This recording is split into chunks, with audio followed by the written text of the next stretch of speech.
O Senhor esteja convosco. Ele está no meio de nós. Proclamação do Evangelho de Jesus Cristo, segundo Marcos. Glória a vós, Senhor. Naquele tempo, Jesus entrou de novo na sinagoga. Havia ali um homem com a mão seca. Alguns o observavam para ver se haveria de curar em dia de sábado, para poderem acusá-lo. Jesus disse ao homem da mão seca: levanta-te e fica aqui no meio. E perguntou-lhes: é permitido no sábado fazer o bem ou fazer o mal? Salvar uma vida ou deixá-la morrer? Mas eles nada disseram. Jesus então olhou ao seu redor, cheio de ira e tristeza, porque eram duros de coração, e disse ao homem: estende a mão. Ele a estendeu e a mão ficou curada. Ao saírem, os fariseus com os partidários de Herodes imediatamente tramaram contra Jesus a maneira como haveriam de matá-lo. Palavra da salvação. Glória a vós, Senhor.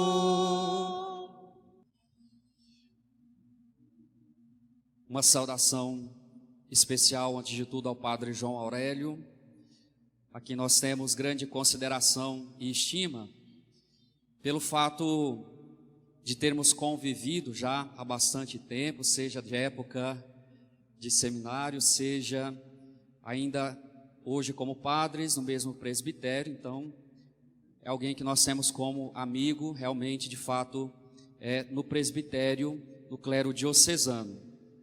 Depois uma saudação também especial, não poderia deixar de cumprimentar alguns paroquianos que estou vendo aqui da minha paróquia, vieram acompanhando o padre, temos outros ali, temos alguns amigos também ali de cidades vizinhas. É sempre uma alegria muito grande, nos momentos como esse, a gente poder encontrar pessoas que nós temos consideração e estima.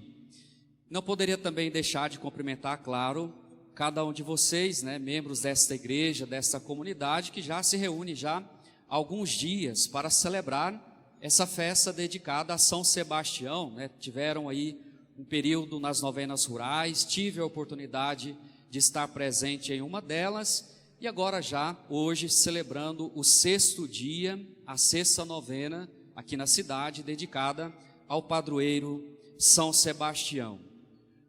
O mais importante de tudo é entender e recordar que a festa principal acontece aqui, momento em que todos nós estamos reunidos diante da mesma mesa, do mesmo altar, para partilharmos da mesma refeição e celebrar o mesmo mistério.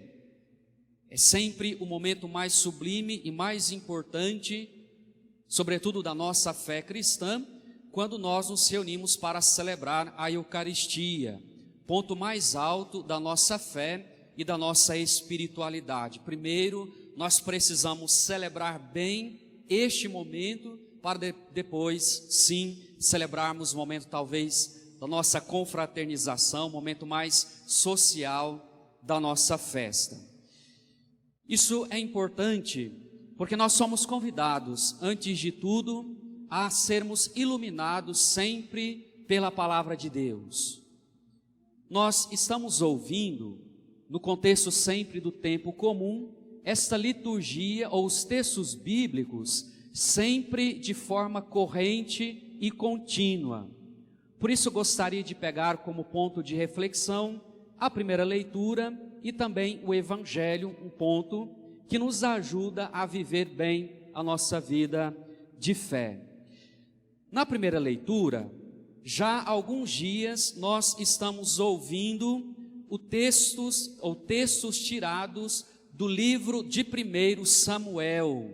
Nós estamos no contexto dos chamados livros históricos, ou seja, são os livros que procuram contar de forma cronológica, ao menos tenta isso, a história do povo de Deus. Procura enfatizar e trazer para nós a história do povo, como a história do povo de Deus foi se desenvolvendo ao longo dos séculos. E nós estamos ouvindo o livro de Samuel, que enfatiza um momento muito importante da história do povo de Deus, que é o momento da monarquia, momento em que o povo de Deus pede, inclusive ao Senhor, para ser como as outras nações. O povo pede a Deus que eles pudessem ser como as outras nações, no fato de ter um governo central, de ter um rei que pudesse estar à sua frente, um rei que pudesse governar, que pudesse proteger, um rei que pudesse sempre conduzir o povo de Deus. Isso tem sim aspectos bons, aspectos positivos, mas tem também aspectos negativos. Não vamos entrar nessa parte. Mas o fato é que no livro de Samuel, nós ouvimos esta construção do povo de Deus, esse momento histórico do povo de Deus. E nós percebemos sempre a presença ou o dedo de Deus em todos esses momentos. Samuel vai ser justamente um escolhido por Deus, que vai receber a missão de fazer a escolha, de ungir o rei de Israel. E nós temos hoje a figura que vai se despontar disso tudo, que é justamente a figura de Davi, que dentre todos os filhos de Jessé, justamente Davi, aquele talvez o filho mais novo, o filho talvez mais fraco, mais simples, vai ser o escolhido para ser o rei de Israel. Isso por si só já merece uma grande reflexão, porque é justamente essa ideia, Deus que escolhe sempre as pessoas mais simples, as pessoas mais frágeis, talvez as pessoas menos importantes, para sim, a partir delas, fazer grandes coisas. Imagine só, o povo esperava um rei que fosse forte, né? Quando nós falamos de rei, nós imaginamos alguém grande, alguém imponente, alguém importante, queremos alguém que nos defenda, então nós imaginamos uma pessoa grande, robusta, que de fato tivesse, ou seja, a partir dos nossos critérios humanos, tivesse as condições necessárias para defender e conduzir o povo. Na verdade, Deus acaba escolhendo daquele que ninguém esperava, que ninguém imaginava. E nós vemos a graça de Deus, ou o milagre de Deus acontecer justamente no texto que nós ouvimos hoje. Momento em que Davi precisa defender o povo contra um filisteu, e aí nós temos a figura do gigante Golias, que ele mesmo se coloca, quase que tira sarro, né, da cara de Davi. É você que veio defender o seu povo? É você que veio simplesmente quase que sem armas, né? Você veio para a guerra, ou seja, alguém sem condições. Até Golias começa a tirar onda, né, de Davi. E Davi, por primeiro, já traz uma lição muito importante hoje. A sua confiança não estava nas suas armas, não estava nas suas condições físicas, não estava simplesmente naquilo ou na sua autoconfiança, mas estava justamente em Deus. Ele mesmo vai dizer: estou indo para a guerra, para defender o meu povo, para lutar contra o filisteu, esse gigante, confiando exclusivamente também, principalmente no Senhor. Isso é muito importante, caros irmãos e irmãs, porque nós muitas vezes, ao longo da nossa vida, da nossa caminhada, nós também nos deparamos com tantos momentos e com tantas batalhas, não é? Cada um de nós poderíamos fazer aqui individualmente uma lista de tantas batalhas, de tantos conflitos, de tantas lutas que nós travamos ao longo do tempo, né? Cada um poderia pensar, um minutinho que seja, iria recordar seja no ambiente de trabalho, seja no ambiente familiar, seja no espaço em que eu estou, seja na igreja, em todos os momentos e em todos os lugares, nós passamos por provações, por dificuldades, passamos por lutas e batalhas, e nós ficamos sempre diante dessas realidades, quase que questionando a Deus, né? Nós pedimos, nós rezamos, né? Mas parece que Deus não escuta, não é assim? Nós temos até uma expressão: quanto mais a gente reza, mais tentação aparece, não é? Parece que com quem é de igreja, parece que a coisa fica pior ainda, não é? Padre nem se fala, né? Tudo isso para dizer que quando nós estamos e colocamos Deus, né, na nossa vida, isso não significa que os problemas vão estar ausentes. Seguir a Cristo, viver a fé ou se esforçar por viver a fé, não significa que nós tomamos uma vacina e que agora nós estamos imunes aos problemas do nosso mundo e os problemas do nosso tempo. A fé não é para isso. A fé nos ajuda a vencer os obstáculos. Quando nós colocamos Deus na frente daquilo que nós fazemos, não significa que Deus vai resolver tudo. E nós gostaríamos que fosse assim, de rezar, de pedir, de levantar as mãos e de achar que Deus agora vai resolver todos os nossos problemas como se fosse uma mágica, né? O estralar de dedos. E não é assim. A fé não é para isso. Deus não é para isso. Cristo não é para isso. Simplesmente nós devemos fazer sim a nossa parte, e nós temos isso hoje nas leituras como um todo, né? Davi, primeiramente, se coloca numa atitude de coragem, de disposição, pega as suas simples e singelas armas, mas vai. Ele não fica simplesmente esperando que Deus dê a ele as condições. Eu vou ficar aqui esperando Deus dizer, agora é a minha hora, agora eu devo ir. Não, a fé não pede que a gente fique simplesmente esperando as coisas acontecerem, mas o verdadeiro cristão é aquele que sabe, que utiliza dos seus recursos, utiliza das suas armas e confia em Deus. Faz a sua parte, mas confia exclusivamente sempre em Deus. É desse modo que nós devemos enfrentar as lutas e as batalhas que nós temos na nossa vida, na nossa caminhada de fé. Saber que nós temos uma parte, uma responsabilidade que ninguém pode fazer por nós, mas nós temos uma outra parte que depende também de Deus. Por isso, fazer a nossa parte e confiar também que Deus vai fazer a parte dele. Por isso entra a nossa fé, e a fé é sempre esta adesão, cultivar uma vida de oração, de silêncio orante, de se esforçar por viver a fé, o evangelho, tudo isso é importante. No evangelho que nós ouvimos hoje, mudando um pouquinho, nós temos também que completa o texto da primeira leitura de hoje, mas nós temos um problema que Jesus sempre vai se deparar, né?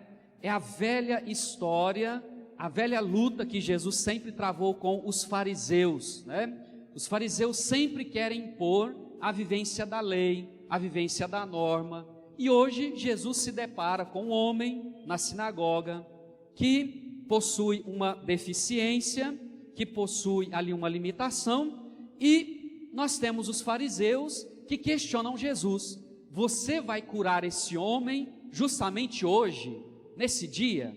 Hoje é um sábado, é permitido ou não fazer algo? Para os fariseus, para a fé judaica, nós sabemos que o sábado era um dia importantíssimo. Assim como nós guardamos o domingo, por conta da fé em Cristo, por conta da Páscoa de Jesus, os judeus guardavam o dia de sábado. Só que o sábado para eles não é como o nosso domingo hoje, né? Porque nosso domingo hoje nós fazemos churrasco, né? Nós vamos para a fazenda, nós vamos para o sítio, nós marcamos o futebol, nós marcamos o jogo de cartas, né? Muitos trabalham, enfim, é um pouco diferente. Para os judeus, no sábado a pessoa não poderia fazer nada. não poderia trabalhar, não poderia arrumar a casa, não poderia trabalhar no campo, não poderia fazer nada. Era um dia para a pessoa dedicar ao Senhor. Isso em princípio, tá? Porque o problema foi esse. Esta norma, a lei do sábado, surgiu para que a pessoa pudesse dedicar tempo para Deus. Era uma forma de buscar o descanso merecido para todos, de dedicar tempo para Deus. Só que essa norma, ao invés de ajudar as pessoas, estava prejudicando. A lei que tinha função de ajudar e de libertar as pessoas se tornou uma prisão. A pessoa não poderia fazer nada. Estavam questionando, inclusive, se era permitido fazer o bem ou fazer o mal. Imagine só, existe dia agora para fazer o bem? Existe dia para fazer isso ou fazer aquilo? Aqui está a dificuldade, porque Jesus vai tocar nesse ponto, nesse assunto, né? Jesus vai curar esse homem num dia de sábado para mostrar aquela expressão que nós sabemos. O sábado foi feito para o homem e não o homem para o sábado. Ou seja, o sábado está a serviço do homem, está à nossa disposição, não o homem que está para servir o sábado. Isso é importante e Jesus vai romper um pouco Jesus vai romper por completo essa ideia que existia. Isso continua vivo ainda, tá? Porque muitas vezes nós também, né, sobretudo conforme o tempo vai passando, nós vamos criando tantos obstáculos, né?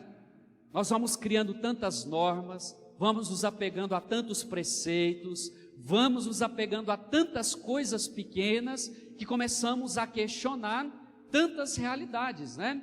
E principalmente na igreja, porque na igreja nunca vi um povo gostar de norma, gostar de regra como gente de igreja, né?